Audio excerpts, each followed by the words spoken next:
Hello everyone, my name is Hannah Fire, and welcome to Best Women Gamers, a series where me and many women in the gaming industry talk about stories, experiences with gaming, future dream goals, and more. Women don't get the recognition that they so rightfully deserve in this industry, but it's not too late to start giving some, so why not start here and now? Thank you for joining us, and I hope you enjoy. Don't forget to hit the subscribe button and notification bell for more content like this. Better watch out for the pulse, Allie. Watch out for the pulse. Push me, do it. Well, This week, we are joined by Elevate Allie and Shyline. Allie just recently joined Team Elevate as a community manager and has quite the personality, almost always talking about her love of Dr. Pepper and bringing life to all games she plays. She never intended to get into content creation, but once she did, she loved everything about it. Shyline is, as her name says, very shy, yet still an insane gamer and sweet person overall. She has other paths she wants to pursue outside of streaming, but will always be a gamer at heart. They were very fun to play with, and I'm glad they joined the series. Without further ado, I welcome Allie and Shy. Who are you? Where are you from? Any basic, generic information about yourself that you want people to know going into it? Hi, my name is Alex or Allie. I've been addicted to Dr. Pepper for way too long. Sorry, wrong meeting. No, I'm kidding. But, I'm Allie, Alex, whatever. Come from... Oh, my drone. I'm so sorry! Oh, shit! What happened? There was a dude there!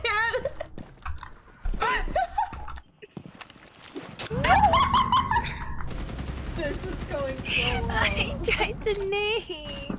I tapped over to you, just watch that go down. From Texas, from console days. I don't know what else to say. My name's Shyelline. I go by Shy. I'm from California. I don't know. Shy is actually a hardcore biker. She rides motorcycles all day, actually comes into the room revving her bike like Bandit Elite. That's awesome. I'm down. How did you guys get into video games? Like, what's the backstory behind like where video games came into your life? Dude, Minecraft Pocket Edition. Oh hell yeah! That's my story. I've been playing video games since I was probably 5. I started with like Spyro, because my mom played Spyro. My dad and older sibling used to play WoW and then like moved to COD, but then like my older sibling played a lot of like every different game. But so that's kind of how I got into it. I used to watch my older sibling play and my dad play, and then finally my dad was like, yeah, you can play Call of Duty with me, and then boom, here I am. Well, I grew up around like a lot of consoles, so my dad always bought consoles for us. I never really got into PC gaming, but Minecraft Pocket Edition on like an iPad is how I got into PC gaming. I don't know. I wanted to play Minecraft on the computer. So how did you guys get into Rainbow Six then? Since this is a kind of a hard and interesting game to get into. I landed on it because I know my older sibling had played it before, but I never really cared to watch. And then there's a Jaeger. Then I started watching a lot of content creators play, and so that's kind of how like I got my love for the game. It was like Tux, Bird, Yummy, Cobb, Homeless, like Roy, H2O Delirious, Omewrecker, cartoons. Like I watched them and I watched them play and have like the best time of their life, and I was like, you know, this is like a game I could get one day. And so I got it originally on console because I got bullied into it by friends, because I was just gonna wait till I got my laptop to like play Siege, and they were like, no, just get on Xbox and then switch to Siege. I was like, okay, fine, I'll do that. And then I honestly fell in love with the game. I was a disgusting Jackal Cav main. I touched no one besides them, except for like, at first it was like Glaz and Mute, but then once I got Jackal Cav, I didn't touch anybody besides them two. and I got my laptop, and I was like, yeah, I'll use it for like other games. Played like CS. I have like maybe like 100 hours, if that, on CS. And I just could never get into like any game the way I got into Siege. I guess I kind of like, so I went from CSGO. Once I got bored of CSGO, I went to PUBG. I have like 1,000 hours in CS and maybe 500 in PUBG. And I know that when I first started playing PUBG, I was looking into more games that had like the zoom in feature rather than CSGO where you just aim on ADS the whole time. Siege was on sale, so we bought it somewhere around like Operation Health.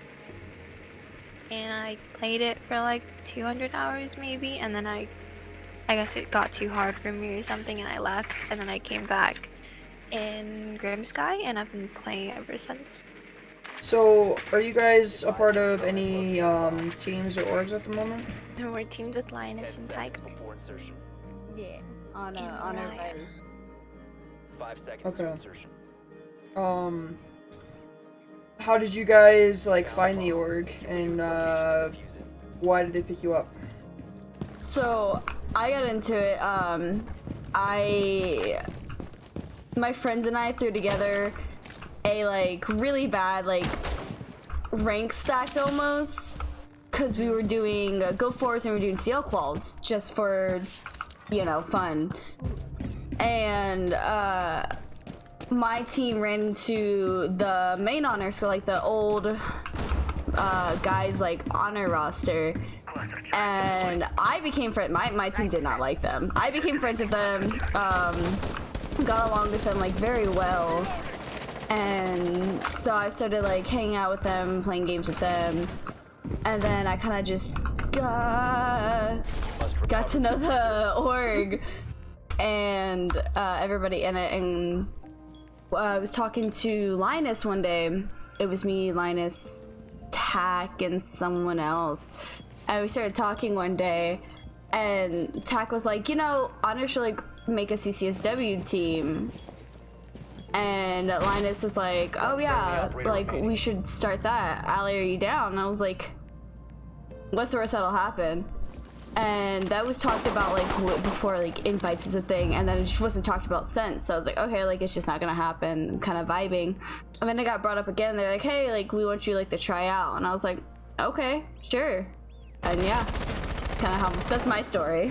You know how there's the R6 Women's Hub? There's a channel in there for if you're looking for a team. I posted in there, I think, when the last CCSW was like halfway through. And I got onto a team that way as a sub and then transferred to the main roster. And I guess I never deleted my post in there, so I think like a few months after CCSW's already passed, maybe like honestly almost half a year, Lioness I guess saw my post and she messaged me seeing if I still wanted to be on a team, and I guess I just said I would give it a try, so I did a couple tryouts with them. How long have you guys been in the org for? Has it been like half a year already? February, March. I know, I got June, messaged July, in August. Yeah. Yeah. About 6 months, about half a year. Okay, that's cool. You guys like it? I like it. I love it.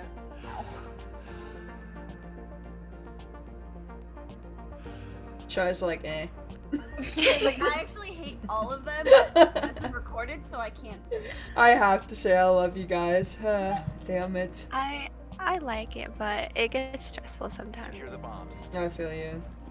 With that being said, are you more into wanting to get into the competitive scene, or more like content creation? What are you guys like looking for when it comes to gaming? Mine's like, I don't know, mine's maybe 50-50, but I feel like content creation definitely like takes it a little more, because content creation for me was totally an accident. I never meant to get into it, 5 seconds and counting. and then whenever I got into it, I fell in love with it, so it was like an Op 4 has located accidental the bomb. Be ready for passion I hostile action. discovered, if that's words, yeah. I don't even know why I started playing comp. You sound like that sounds like it's a bad thing. We drive her nuts. I don't know why she's still here. We appreciate her, but I know we absolutely drive her nuts. I don't know. I think my boyfriend plays a lot of competitive R6. Mhm.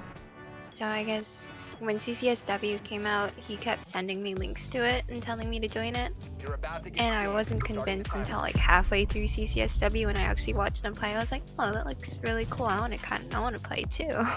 So do you guys see gaming as something that you like want to have as like a lifelong career, or is it something that's just kind of like a hobby and you have other dreams that you want to get into?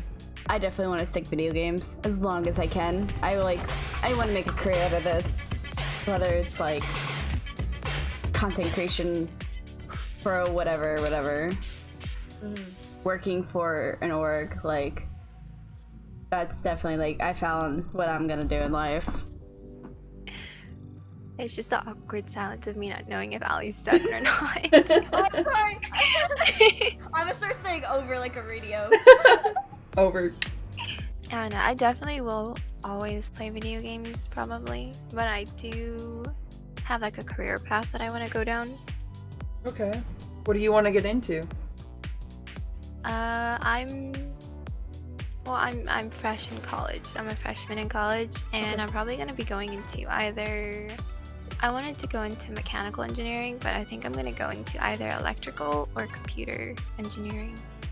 That sounds complicated. I could never. I like that though. I like that you're kind of doing this as a side thing.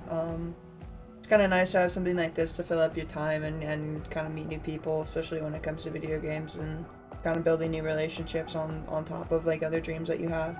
Do you guys have any moments or achievements that you're like most proud of since you've gotten into gaming and into the industry? I guess like I don't know, I feel weird saying this, but I guess like since I've gotten into like gaming and streaming, like people knowing who I am, like I think that's an achievement to me, because I don't know, like I feel like very egotistical. I feel so egotistical saying that. No. Wait, I don't mean that in a bad way. Yeah, I'd say that's a big accomplishment, just like slowly starting to get known and people start to know who you are. Have you had anybody like recognize you in randoms? Yeah, my friends always make jokes about it all the time, because they'll be like, oh hi Ali, and everyone's like, wow, of course, there you go, being known again, and I'm like, I'm sorry. Since getting into gaming, I'm sure that must have had some sort of like role model to get to where you are now. So either a role model that's in the gaming industry, or just like you know, maybe family members or loved ones. Like who would you say are your biggest role models that you look up to? Definitely my older sibling. We've actually like developed like a friendship, besides like just like the family whatever, but like we've developed a friendship like through gaming and all that. And then there's definitely like a lot of content creators I look up to, because I'm like, wow, like We need to locate a bomb. they started as nothing and now they're there, like they're where they want to be. Over. I don't know. No one really in my family plays video games besides like the really old consoles, which is just like I don't know, Super Mario. Located a bomb. I guess I look up to a lot of content creators and Twitch streamers. Like I know a new person that I've been recently looking up to a lot is a girl named Quarter 10 seconds. Jade. Like I just really like her personality and like, you know, how she brings everything to 5 life. seconds to insertion. As you guys know, The diffuser has been secured. Rainbow isn't all, you know, all positivity and nice people. So, do you guys have any specific moments that stuck out to you, toxicity wise, that has happened in Rainbow Six? Like any moments that stuck out more than others that you'll never forget? I know Which one site? a lot of times like people Proud of just Queen's face. hate women in this game, like just absolutely just hate women in this game. And Getting so Rick armor and then I'm planting socks.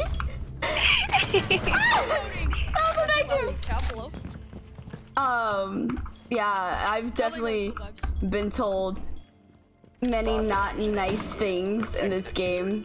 Some that have definitely like shocked me are like the super like graphic like rude ones, and the ones where like they actually find me on like my social media and continue to like harass me there. Because I know like when I first started streaming and all that, like there's this like one clip that got posted in 2 videos, and it was the stupidest clip ever. Like it wasn't supposed to go anywhere. I just got like so much harassment from it that I just like stopped streaming for like 2 weeks. I just like yeah, that's it. But yeah, it was bad. Like it was a staged like ace in like this collegiate game, and it was just supposed to be for like fun, and then it just for some reason ended up where it wasn't supposed to be. I don't know. I don't talk a lot in like voice chat and that kind of stuff, so most of the time people don't know I'm a girl unless they like look at my stats or something, and I don't know. I get, I don't know, trash talked for my KD a lot, 10 which seconds. is sad. 5 seconds to I insertion. don't know. There aren't many times where I get like Located a bomb. Make your way to its yelled at location. besides my KD unless I talk, or if someone recognizes like my username and maybe my boyfriends that I queue with, and then they realize, oh wait, they're always together, and since he is like a higher KD than me, I get yelled at for that.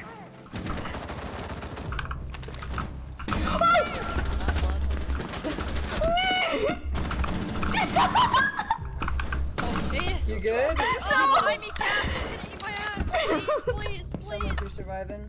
Come Wait, where is on. he? I don't know. Cat's gonna interrogate me. I'm so sorry. I'm She was bedroom. She's dead. oh wait, there was that one time. Remember that like little snippet I put on Twitter, Ali? I was waiting for you to talk about that. I forgot about that. It's cause I don't know.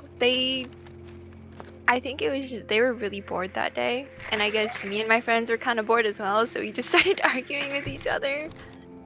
But like it all started with them searching up my Twitter, and then they found like a picture of me on my Twitter, and then in the chat they started like making fun of how I looked and that kind of stuff, even though we haven't talked at all. It was like they were on the enemy team. We were playing. I think we ended up 4-0ing them, so they got salty. And then we got them in another game, and they just kept going at it. I don't know. It was interesting. I put like this one picture on Twitter of like one comment that they put, and it was they put like world's ugliest Asian in chat, and I was like, oh okay. Oh my god. Look, I'll fight them. That's all I'm saying. Shy is adorable and wholesome and needs to be protected at all costs. 10 seconds left. Oh my god. Good I try. knew she was there. Yes, I agree. Shy needs to be protected at all costs.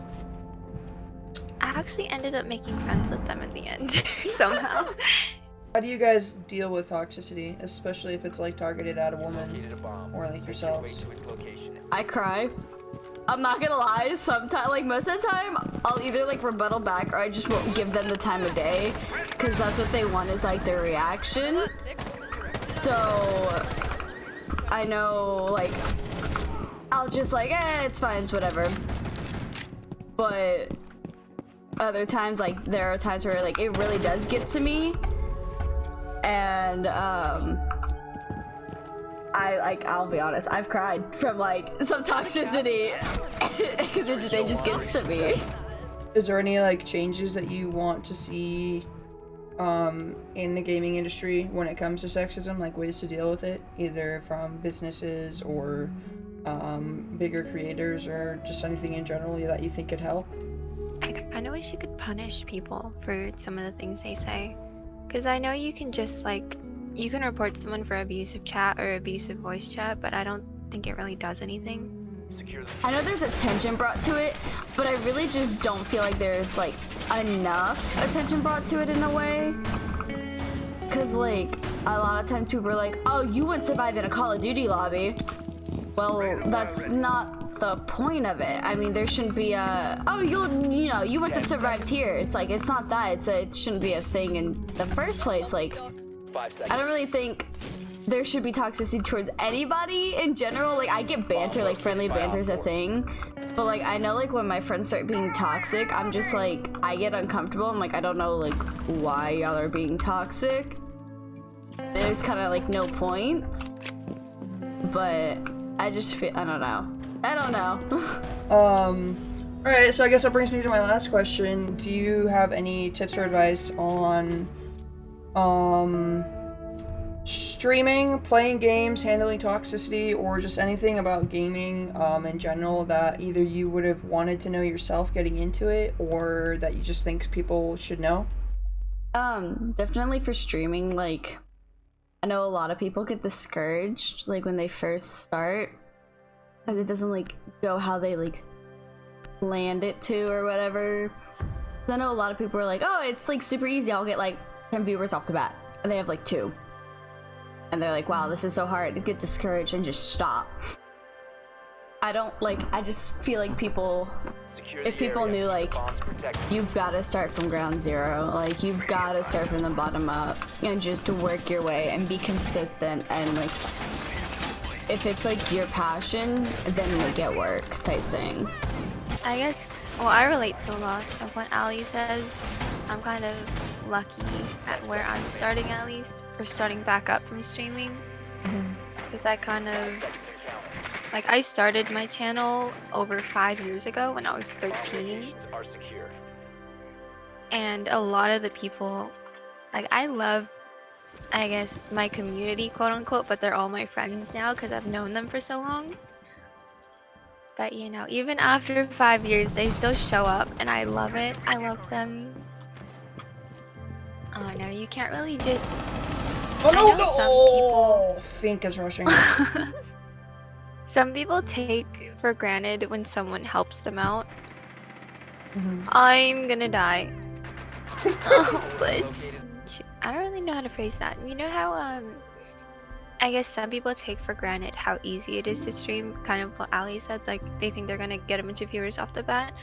But some people also think like, oh, because I have a streamer friend that already has like a somewhat established community, that they're gonna be able to help them out. And it's like, you can't really do that. You have to start your own channel, and no one's gonna help you do that.